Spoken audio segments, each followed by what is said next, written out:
Tuloy-tuloy ang pamamahagi ng ayuda ng Department of Social Welfare and Development sa mga nasalanta ng habagat at bagyong Karina sa iba't ibang bahagi ng bansa.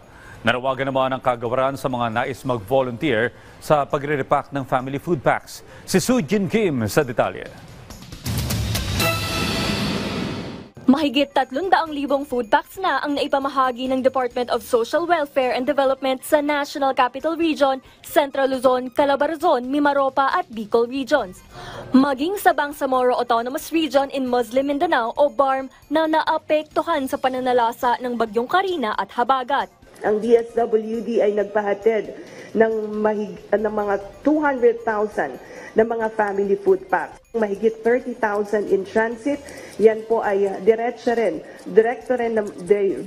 din na ipapahatid natin doon sa mga kababayan nating naapektuhan.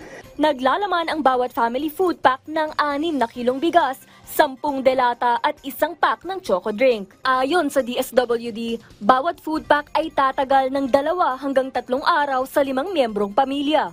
Di tulad dati, wala na ngayong instant noodles sa mga family food packs.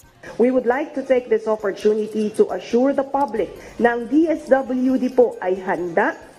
Meron po tayong sufficient na mga standby funds and stockpiles para po maipahatid natin sa ating mga kababayan at makatulong.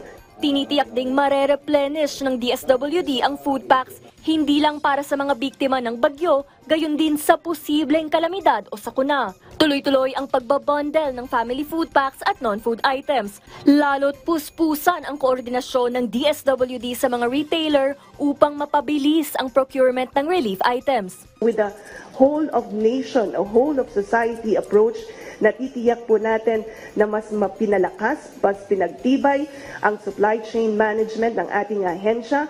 Sumusuyo na rin ang kagawaran sa mga pribadong organisasyon para magamit ang kanilang mga bodega.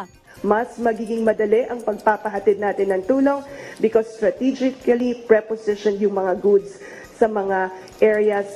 Nananawagan din ang ahensya para sa mga nais mag-volunteer sa relief operations. For DSWD hubs and spokes para po i-replenish na ang ating hong 100% maximum capacity ang ating mga kababayan na gusto hong maging productive habang tag-ulan at walang mga pasok.